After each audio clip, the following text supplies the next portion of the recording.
Morning all of you. Welcome back to my YouTube channel GK education. Myself Jason Kumar Maheshwari. अगर आप इस YouTube channel पे नए हैं तो please subscribe this channel and press the bell icon, जिससे आने वाली न्यू वीडियो आपको नोटिफिकेशन द्वारा मिल जाएगी। लास्ट क्लास के अंदर हमने डिस्कस किया था कुछ मासेस और उसके बाद हमने मोल कॉन्सेप्ट के बारे में डिस्कस किया था। आज हमारा टॉपिक है उसी के नेक्स्ट है हमारा स्टोइकियोमेट्रिक कोफिशिएंट, फिर हमारा लिमिटिंग रिएजेंट, उसके बाद हम देखेंगे रिएक्शन को बैलेंस कैसे करते हैं, और उसके बाद कुछ प्रॉपर्टी है, जैसे कुछ प्रॉपर्टी को ना देख करके हम यूं कहें कि कुछ कैलकुलेशंस जिसके अंदर हम उसको मोल को कैसे रिप्रेजेंट करते हैं और उनकी कैलकुलेशन को कैसे कवर करते हैं। तो शुरुआत करते हैं हम। फर्स्ट टॉपिक है हमारा आज का स्टोइकियोमेट्रिक या स्टोइकियोमेट्रिक कैलकुलेशन। क्या होता है? सपोज एक एग्जांपल है हमारे पास, सपोज एक एग्जांपल है हमारे पास CH4 plus O2 CO2 plus H2O। ठीक है, ये हमारे पास एग्जांपल है। इस एग्जांपल को अगर हम बैलेंस करें, ठीक है, ये हमारे बैलेंस हो गया। एक रिएक्शन है, उस रिएक्शन के अंदर जो स्टोइकियोमेट्रिक जो होता है, स्टोइकियोमेट्रिक जो कोफिशिएंट होता है, हम इसे कोफिशिएंट भी कहें या स्टोइकियोमेट्रिक कहें या हम उसका परिकलन या कैलकुलेशन भी कह सकते हैं। वो क्या होता है कि इन गिवन रिएक्शन, ठीक है, 1 CH4 and CO2 called as stoichiometry coefficient. 1 जो होता है इसके आगे कुछ नहीं है यानी कि 1, यहां भी कुछ नहीं है यानी 1। ये जो 1 है किसको रिप्रेजेंट करता है? CH4 और CO2 का क्या है? Stoichiometric coefficient. जो 2 नंबर है वो किसे रिप्रेजेंट करता है? O2 एंड H2O का स्टोइकियोमेट्रिक कोफिशिएंट। ठीक है, अगर हम बात करें कि स्टोइकियोमेट्रिक जो है कोफिशिएंट वो किसको रिप्रेजेंट करता है?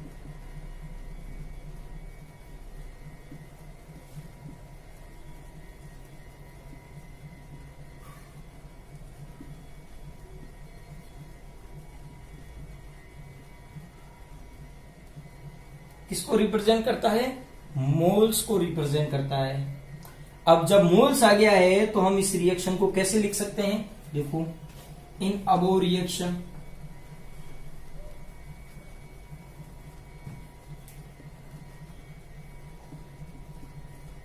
इन अबोव रिएक्शन फर्स्ट अगर हम देखें 1 mole of CH4 react with 2 moles of O2 and give 1 mole of CO2 and 2 moles of H2O।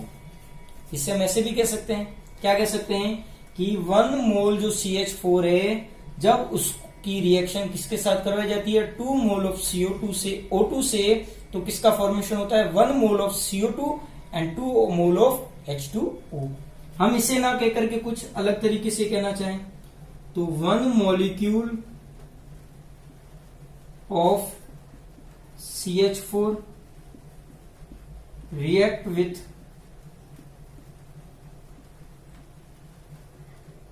2 molecule of O2 and give 1 molecule of CO2 and 2 molecules of H2O। हम अगर moles में ना लेकर के उसमें क्या कहें?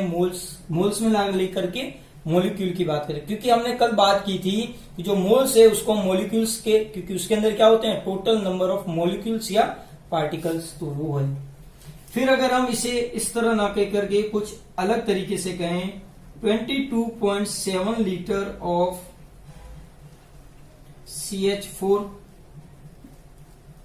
रिएक्ट विथ, अब देखो यहां 22.7 है तो अब ये इसका क्या हो जाएगा डबल, तो 45.4 litre of O2 gives 22.7 liter of CO2 and 45.4 liter of H2O। हम इसे ऐसे ना कह करके, ये भी एक टाइप है इसका। फिर अगर हम फोर्थ की बात करें, अगर हम ये ना लिख करके कुछ और अलग तरीके से लिखना चाहें तो हम यहां क्या कह सकते हैं कि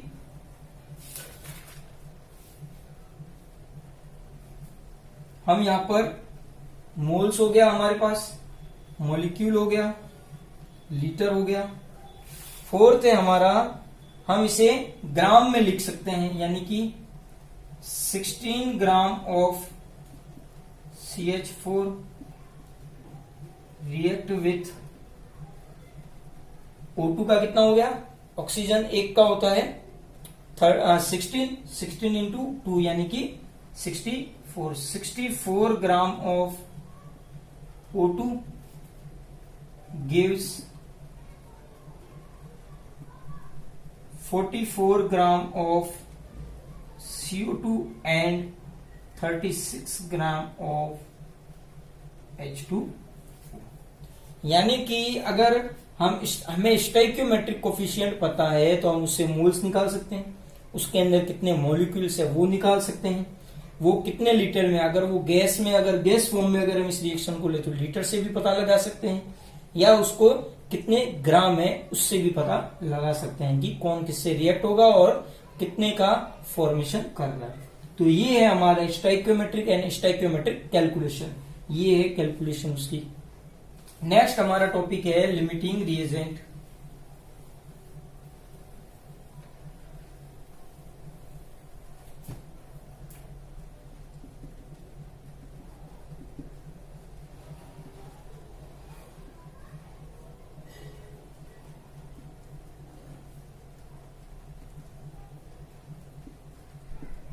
लिमिटिंग रिएजेंट यानी कि इसने देखो, इसके नाम से ही पता चल गया लिमिट, ये क्या कर देता है, लिमिट कर देता है किस, ठीक है, क्या करता है कि जो रिएक्टेंट होते हैं या वो क्या करते हैं, when a reaction is carried out, एक रिएक्शन है वो हो रही है, उसके अंदर क्या होता है carried out, and one reactant is totally convert, यानी कि वन रिएक्टेंट जो है वो क्या हो जाता है, टोटल कंज्यूम हो जाता है। वन रिएक्टेंट इज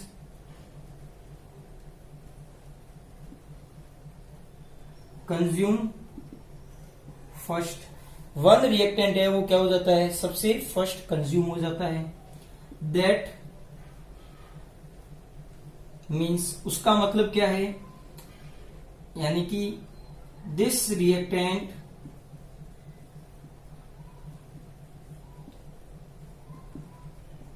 कंट्रोल, या हम क्या कह सकते हैं, लिमिट फॉर्मेशन ऑफ प्रोडक्ट, वो क्या करता है, प्रोडक्ट का लिमिट में फॉर्मेशन करता है। This is called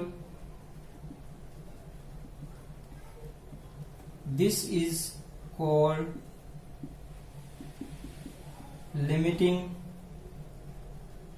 reagent. ये क्या होता है, एक टाइप का लिमिटिंग रिएजेंट। इसका ऐसे तो अभी कुछ समझ में नहीं आया, इसका हम एग्जांपल लेते हैं। एग्जाम्पल में अगर हम लें A प्लस बी कोई रिएक्शन है, वो गिव्स A और B प्रोडक्ट दे रही है, ठीक है, सपोज हमने कोई एग्जाम्पल लिया है, हमें गिव्स यानी कि रिएक्शन में गिवन है A के कितने मोल है 3, और बी के कितने मोल है, 6 कहें या 9 करें, सपोज हम 9 ले रहे हैं। अभी इसका शुरुआत में कुछ नहीं होगा जब गिवन है। आफ्टर द रिएक्शन,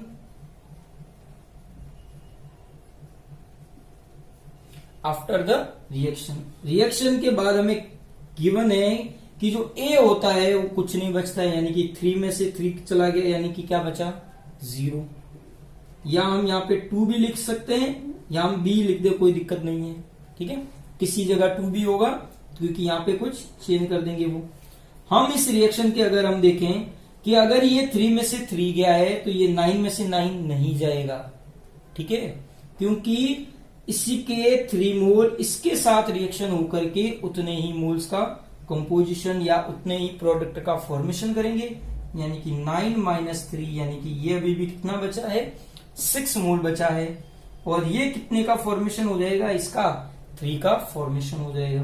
तो हम यहां इस रिएक्शन में क्या कह सकते हैं कि जो ए होगा वो हमारा क्या होगा, लिमिटिंग रिएजेंट। अब हम कहेंगे कि ये ए भी है वो ज्यादा बनना चाहिए, लेकिन जो ए है वो क्या हो गया, कंज्यूम हो गया। अब जब कंज्यूम हो गया तो हमारे पास सिर्फ कौन बचा है, बी बचा है।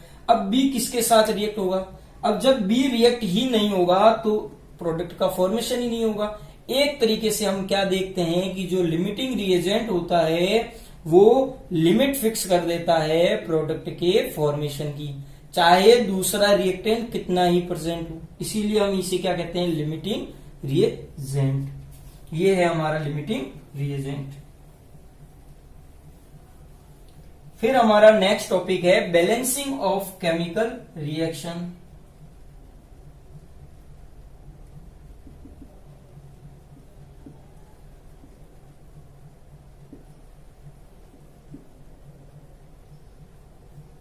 Balancing of chemical reaction, chemical reaction को बैलेंस करना। अगर हमें कोई एग्जांपल है C3H, 1 minute, C3H8 plus O2 gives CO2 plus H2। C3H8 एक हाइड्रोकार्बन है जिसे हम ऑर्गेनिक केमिस्ट्री के अंदर डिटेल से डिस्कस करेंगे। ये जो है अब हमें इसकी क्या करनी है, बैलेंस करना है। तो स्टेप जो फर्स्ट होता है वो क्या होता है,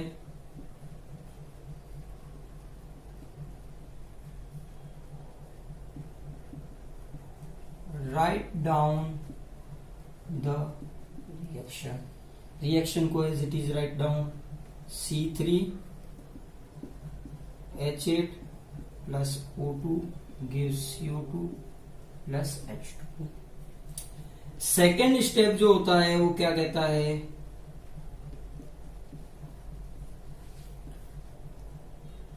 सेकेंड स्टेप के अंदर हम क्या देखते हैं कि जो बैलेंस करना है किसको, कार्बन को, balance carbon atom.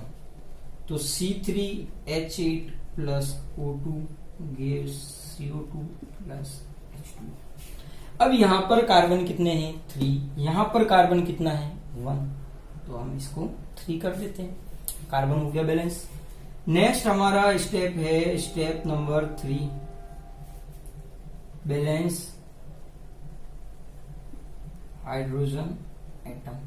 Hydrogen atom को बैलेंस करो। C3H8 plus O2 gives 3CO2 plus H2। Hydrogen यहां पर कितना है, 8, और यहां पर कितना है, 2, तो हम इसके आगे स्टोइकियोमेट्रिक कोफिशिएंट क्या आ जाएगा इसका, 4, जिससे क्या हो जाएगा, 4 2 जा 8, हाइड्रोजन हो गया, हाइड्रोजन भी बैलेंस हो गया। अब जो इसका लास्ट स्टेप जो होता है वो क्या होता है, बैलेंस ऑक्सीजन एटम एंड एक बार confirm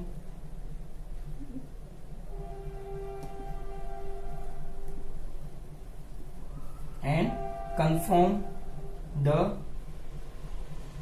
each element in fix, या हम लिखें यहां पर confirm the each element have same number, यानी कि प्रत्येक एलिमेंट के क्या होने चाहिए, कंफर्म करना है कि सेम नंबर है या नहीं है। जैसे कि C3H8 plus O2 gives 3CO2 plus 4H2। अब हमें यहां पर ऑक्सीजन को बैलेंस करना है, तो 4 यहां पर ऑक्सीजन है, 3 2 6, 6 और 4 टोटल हो गया 10। यहां पर ऑक्सीजन है सिर्फ 2, तो 5। तो ये हो गई रिएक्शन बैलेंस। एक बार कंफर्म कर लेते हैं, क्योंकि सारे एलिमेंट एक टाइप से उनके फिक्स नंबर है या नहीं है। C3 हाइड्रोजन 8 उन्हें हो रहे हैं, ऑक्सीजन 10 है, ऑक्सीजन 10 हो रहे हैं, यानी कि ये रिएक्शन क्या हो गई, बैलेंस। तो इस टाइप में आपको रिएक्शन को क्या करना है, बैलेंस करना है। फिर नेक्स्ट हमारा टॉपिक है रिएक्शंस इन सॉल्यूशन, और सॉल्यूशन के अंदर टर्मिनोलॉजी ध्यान में रखनी है। इस चैप्टर का एक तो सबसे इंपॉर्टेंट क्वेश्चन यहां से बनते हैं, और एक बनते हैं लॉ ऑफ केमिकल कॉम्बिनेशन से। कैसे, देख लो। सबसे फर्स्ट है मास परसेंट, यानी कि द्रव्यमान प्रतिशत। क्या होता है, mass percent is equal to, हम यहां पे लिख सकते हैं moles of solute upon moles of solution into 100। ठीक है, या हम मोल्स ना लिख करके अब मास की बात कर रहे हैं, तो हम यहां पर नेक्स्ट हमारा टॉपिक है मास परसेंट। मास परसेंट, तो क्या होता है, mass percent is equal to mass of solute upon mass of solution into 100, क्योंकि हम बात किसकी कर रहे हैं, सॉल्यूशन की। ये हो जाएगा हमारा मास परसेंट। नेक्स्ट हमारा टॉपिक है mole fraction.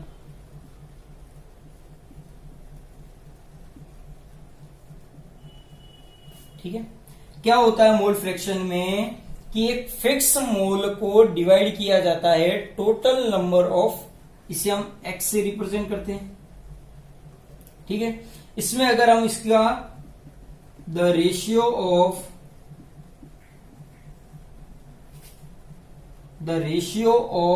Number of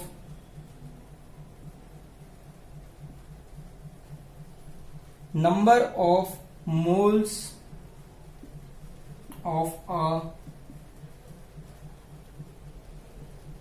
particular particles divided by total moles of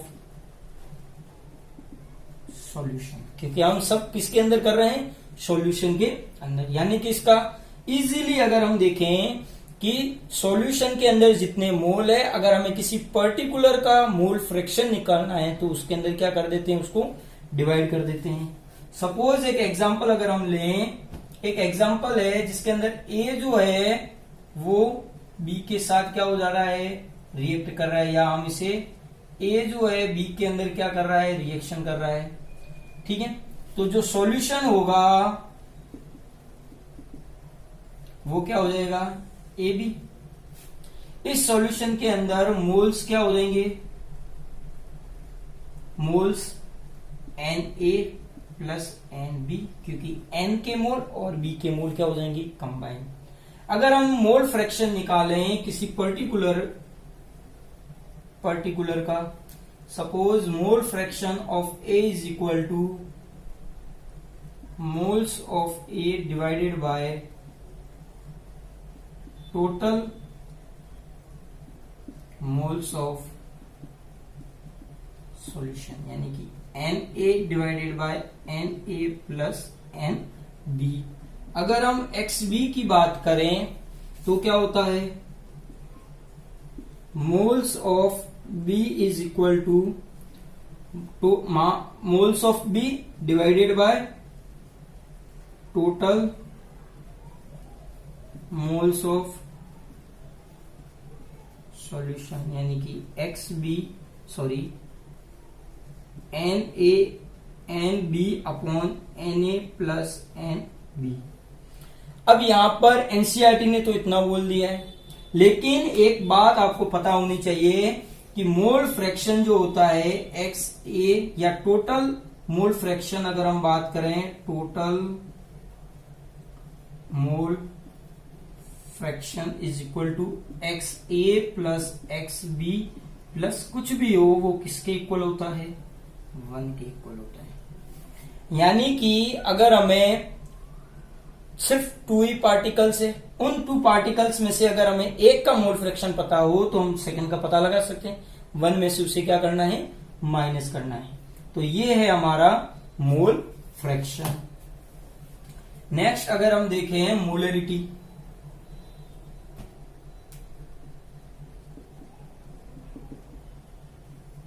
यानी कि मोलरता क्या होती है? मोलरिटी, मोलरिटी में अगर हम देखें तो नंबर ऑफ मोल्स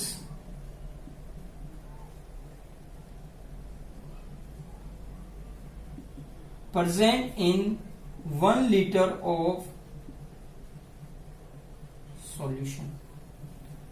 जो एक, यानी कि सिंपल लैंग्वेज में कहें कि 1 लीटर सॉल्यूशन के अंदर कितने मोल क्या है? नंबर ऑफ मोल्स किसके? सॉल्यूट के present in solution, present in 1 litre of solution. ठीक है, यानी कि सॉल्यूट, यानी कि जो विलय है जिसको मिलाया जाएगा वो होता है सॉल्यूट। इस सॉल्यूट का 1 लीटर के अंदर कितने मोल प्रेजेंट है वो उसकी क्या होती है? मोलरिटी। ठीक है, अगर हम इसकी फॉर्मूले की बात करें, capital M is equal to number of moles of solute divided by volume of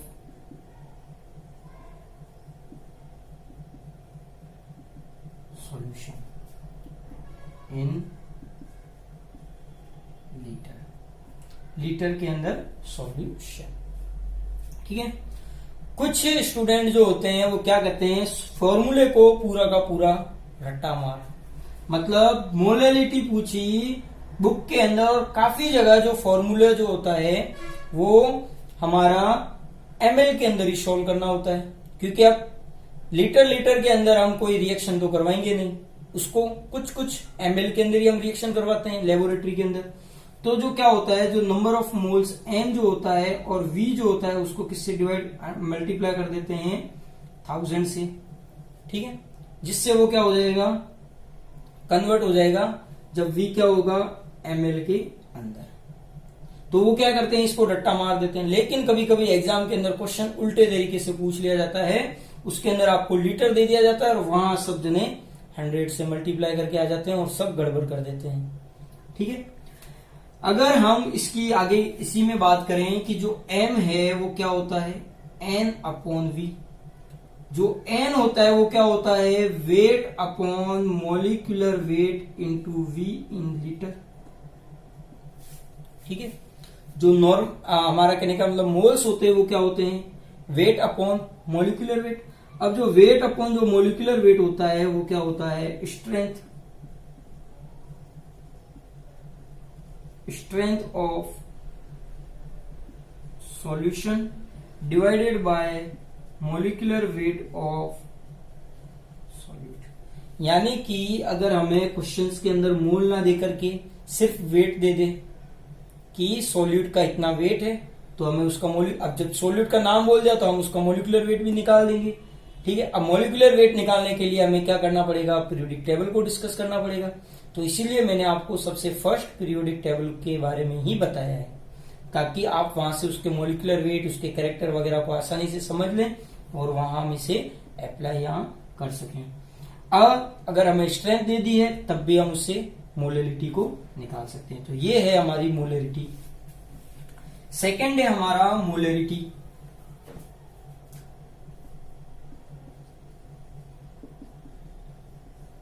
यानी मोललता। ठीक है, इसमें क्या होता है कि जो number of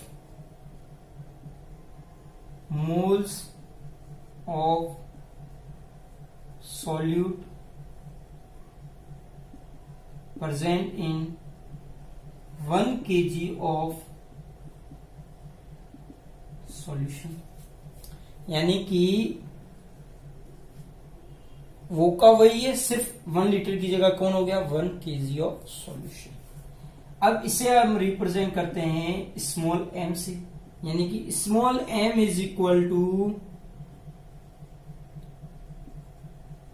moles of solute divided by weight of solution in kg। ठीक है, अब ध्यान यहां रखना है, अगर हमें यहां पर ग्राम दे दिया जाए तो मैं उसका भी फॉर्मूला लिख देता हूं, n अपॉन वेट। अगर हमें किसमें दिया जाए, ग्राम में दिया जाए, तब हमें किससे मल्टीप्लाई करना है 1000 से। ठीक है, दोनों टाइप के फॉर्मूले हैं, कोई दिक्कत नहीं होनी चाहिए। थर्ड हमारा टॉपिक है नॉर्मेलिटी। इसमें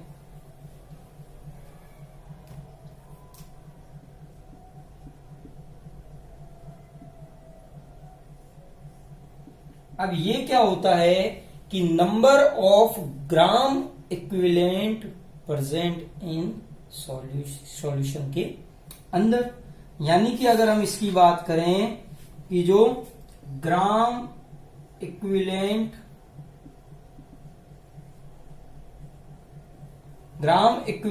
of solute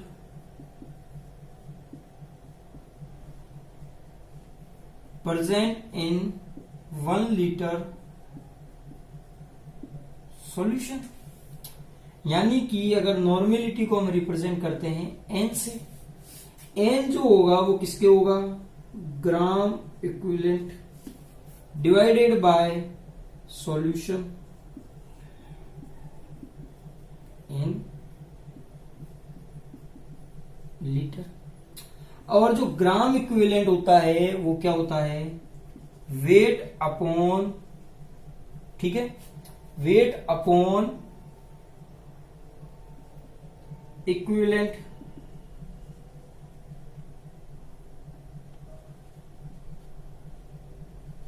wait into V, यानी volume solution,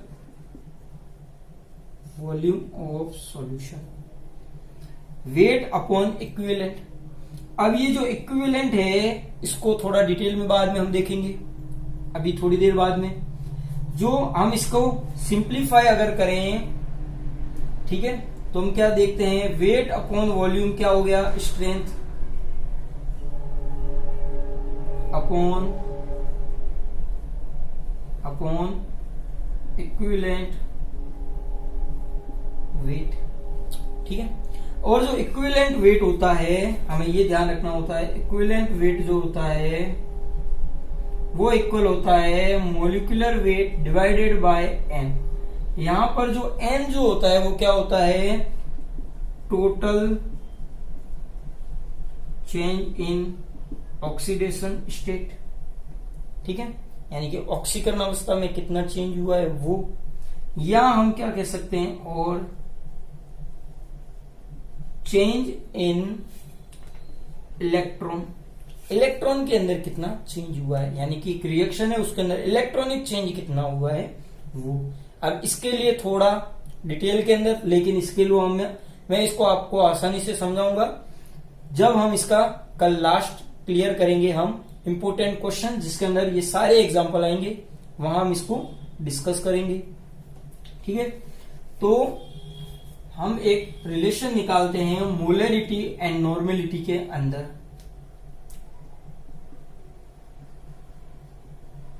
relation between molarity and normality. अब मोलरिटी वैसे तो मैं आपको डायरेक्ट बता दूं, जो एन होता है वो ग्रेटर देन या इक्वल होता है एम से। कैसे आया वो देख लो। मोलरिटी क्या होता है, एन अपॉन वी। नॉर्मेलिटी जो होता है वो क्या होता है, एन अपॉन, अब ये जो एन होता है वो क्या होते हैं, gram equivalent divided by V. जो अब अगर हम इसको देखें, weight upon molecular weight into V, और अगर हम इसको देखें तो क्या होगा, weight upon equivalent weight into V. अगर हम वेट मोलिकुलर और वी, जो वेट अपॉन जो है, तो वेट अपॉन इक्विवेलेंट जो वेट है उसको हम क्या कह सकते हैं, अभी थोड़ी देर पहले मोलिकुलर वेट के अंदर एन का, तो जो मोलिकुलर वेट है उसके अंदर एन का और दूसरी वी, तो ये जो कहां चला जाएगा, अपर की तरफ। तो एन जो होगा वो क्या हो जाएगा, W into N upon molecular weight into V. तो ये जो होगा वो क्या हो जाएगा, मोलरिटी इंटू एन। तो हम क्या कह सकते हैं कि जो नॉर्मेलिटी होगी वो किसके इक्वल होगी, मोलरिटी इंटू एन के या तो इक्वल होगी या उससे बड़ी होगी। अब इसे सर हम याद कैसे रखें कि कौन बड़ा होगा और कौन छोटा होगा। इसके लिए शॉर्टकट देख लो, एन मतलब नानी और एम मतलब मम्मी। तो नानी जो होती है वो मम्मी से क्या होती है, बड़ी होती है, सीधी सी बात। रेयर केस नहीं लेना, एक्सेप्शन नहीं लेना है हमें यहां पर, ठीक है।